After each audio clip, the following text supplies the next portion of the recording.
Assalamualaikum warahmatullahi wabarakatuh. Halo teman-teman semua, selamat datang di podcast kami.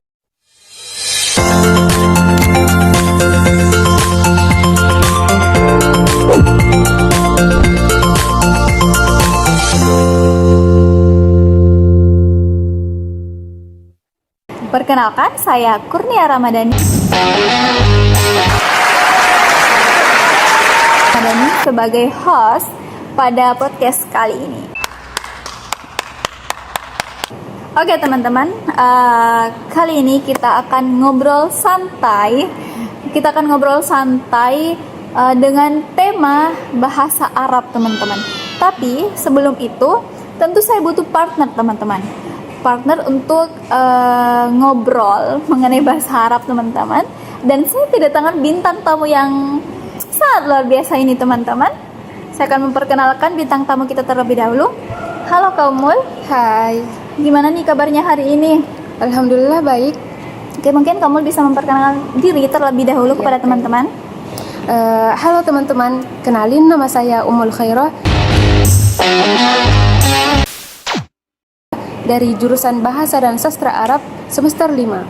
Wah, luar biasa ya teman-teman. Bintang tamu kita pada hari ini yaitu mahasiswi Bahasa dan Sastra Arab semester 5 teman-teman. Mungkin teman-teman udah bisa menebak ya.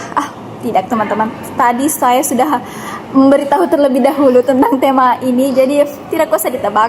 Oke, tema yang kita angkat pada hari ini itu mengenai bahasa Arab, yang dimana saya mengundang bintang tamu yang sangat cocok dengan tema yang akan kita bahas, yaitu mengenai bahasa Arab. Nah, sebelum itu saya ingin meminta saran kepada Kaumul. Kira-kira nih Kaumul, topik menarik apa yang bisa kita angkat, yang bisa kita bahas pada hari ini Kaumul? Kalau menurut saya sih yang paling menarik itu pengaruh globalisasi dan teknologi digital terhadap bahasa Arab. Tapi bahasa Arab yang dimaksud di sini adalah bahasa Arab yang era TikTok, Twitter, dan WhatsApp. Wah, saya rasa itu topik yang sangat menarik teman-teman, khususnya untuk Gen Z ini. Oke, mungkin saya akan memberikan pertanyaan kepada Kaumul. Menurut Kaumul nih, di era globalisasi ini, kira-kira apa sih dampak yang paling kelihatan pada bahasa Arab di era globalisasi ini Kaumul? Kalau menurut saya sih yang paling nampak atau yang paling terlihat itu adalah munculnya kosakata asing, terutama dari bahasa Inggris, misalnya internet dan teknologia atau teknologi. Wah, luar biasa ya teman-teman. Ternyata bahasa Arab itu juga menyerap bahasa asing teman-teman, seperti yang disampaikan oleh Kaumul tentang internet, teknologi ya teman-teman. Itu sangat luar biasa. Dan menariknya teman-teman, kata itu bukan hanya digunakan oleh anak muda ataupun Gen Z ini, tapi juga digunakan di media resmi teman-teman. Nah, betul banget. Dalam kajian linguistik, ini tuh biasa disebut dengan ta'rif atau proses penyerapan kosakata asing ke dalam bahasa Arab. Nah, menurut Kaumul nih, proses ini apakah proses ini membuat bahasa Arab terasa lebih kaku? Justru sebaliknya sih, karena bahasa Arab itu adalah bahasa adaptif, yang dimana ia tetap bisa bertahan dari zaman klasik hingga zaman modern sekarang ini. Wah, luar biasa sih teman-teman, bahasa Arab itu tetap bertahan teman-teman, walaupun di era modern seperti ini teman-teman. Oke, mungkin kita akan bergeser ke pembahasan yang lebih seru teman-teman. Khususnya ini sangat relate dengan Gen Z ini, yaitu mengenai bahasa Arab di media sosial. Nah, menurut saya nih Kaumul, bahasa Arab di media sosial itu berbeda dengan bahasa Arab yang ada di buku pelajaran Kaumul. Parah sih. Kebanyakan tuh di Twitter atau di TikTok orang Arab sering menggunakan bahasa santai, dan kayak bahasa formal itu jarang banget digunakan. Oh begitu ya Kaumul. Nah, kalau saya nggak salah nih Kaumul ya, dalam bahasa Arab modern ini Kak Umul, saya pernah dengar istilah Arabizi Kak Umul. Nah, mungkin saya akan menjelaskan terlebih dahulu kepada teman-teman ya Kak Umul mengenai Arabizi. Oke teman-teman, jadi Arabizi itu campuran bahasa Arab dengan angka teman-teman.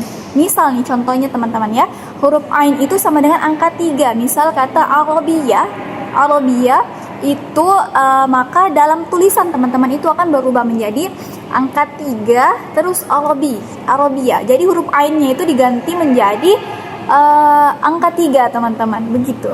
Nah, betul. Jadi secara akademik itu ini sering disebut dengan fenomena diglosia dan code switching. Nah, menurut Kak Umul, itu dapat merusak bahasa Arab nggak sih? Kalau menurut banyak ahli bahasa sih nggak merusak ya. Cuman bagaimana cara kita membedakan, bagaimana konteksnya.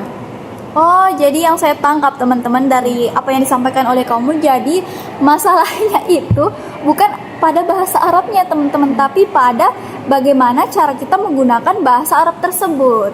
Betul. Jadi kalau kita bergeser sedikit mengenai komunikasi daring. Jadi komunikasi daring itu juga bisa membuat bahasa Arab jadi lebih singkat dan lebih cepat. Nah, betul banget teman-teman. Saya sempat baca ya teman-teman. Ternyata kalau bahasa Arab juga mengalami perubahan yang seperti itu, ya dimana katanya itu disingkat teman-teman. Misal nih teman-teman, misal saya mengambil dari bahasa Inggris dulu ya teman-teman yang umum. Jadi misal dalam bahasa Inggris itu kata you, y-o-u. Nah, jika dalam tulisan itu kadang hanya kata huruf u teman-teman. Nah, ini sama seperti dengan bahasa Arab teman-teman. Misal contohnya itu tammal amri yang artinya selesai, perintah telah selesai teman-teman. Nah, maka itu kadang dalam tulisan itu hanya ditulis tam, yaitu disingkat teman-teman. Begitu teman-teman, menurut sedikit pemahaman saya teman-teman. Nah, ini tuh namanya economy of language atau bahasa yang diserap demi validasi. Wah, iya. Dan perlu kita ketahui teman-teman bahwa proses ini tuh bukan hanya terjadi pada bahasa Arab, tapi juga terjadi pada bahasa lain teman-teman. Exactly. Bahasa itu adalah cerminan peradaban.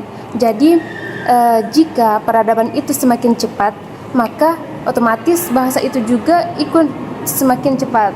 Wah, betul sih yang dibilang Kak Umul ini. Oke, mungkin kita akan berpindah lagi sedikit ke Umul sebelum segmen terakhir ini. Mungkin saya ingin main jujur-jujuran nih dengan Kak Umul. Kira-kira menurut Kak Umul ini teknologi ini lebih ke arah negatif atau positif Kak Umul? Lebih banyak positifnya sih. Seperti bahasa Arab itu gimana ya? Bahasa Arab itu semakin global. Oh iya. Dan dakwah itu semakin meluas, dan konten-konten bahasa Arab itu juga semakin mudah diakses. Nah, terus bagaimana dengan tantangannya nih Kak Umul?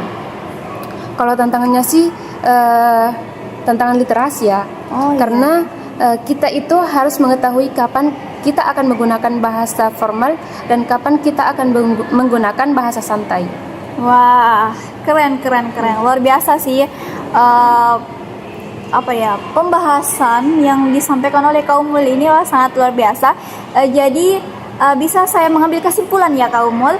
Jadi bahasa Arab itu di era sekarang ini, jadi bahasa Arab itu mengikuti zaman dan juga terus berubah, namun tetap pada aturannya Kak Umul. Nah, jadi seperti globalisasi ataupun teknologi ini bukan ancaman sebagai bahasa Arab, melainkan ini bisa menjadi alat untuk memperkaya bahasa Arab tersebut, untuk memperkaya bahasa Arab jika digunakan dengan betul-betul begitu teman-teman. Nah, oke teman-teman, mungkin kita sudah berada di akhir segmen teman-teman. Luar biasa untuk hari ini pembahasannya Kak Umul. Saya ingin mengucapkan terima kasih kepada Kak Umul atas kehadirannya di podcast kali ini dengan pembahasan yang sangat-sangat luar biasa. Terima kasih Kak Umul. Ya, Mungkin sama-sama. kamu punya pesan-pesan untuk sebelum saya tutup podcast ini. Pesan dari saya ya teman-teman, intinya bahasa Arab itu berjalan seiring dengan berkembangnya zaman, dan teknologi itu bukan ancaman, tapi kita harus mengetahui kapan kita akan menggunakan bahasa formal dan kapan kita akan menggunakan bahasa santai. Wah, luar biasa nih pesan dari kamu, sangat luar biasa. Jadi untuk teman-teman, jika ingin jika ingin mengetahui lebih lanjut, maka jangan sungkan-sungkan untuk nonton video kami, jangan sungkan-sungkan untuk follow, like, and comment video kami yang sangat-sangat, saya rasa ini sangat luar biasa pada pertemuan kali ini.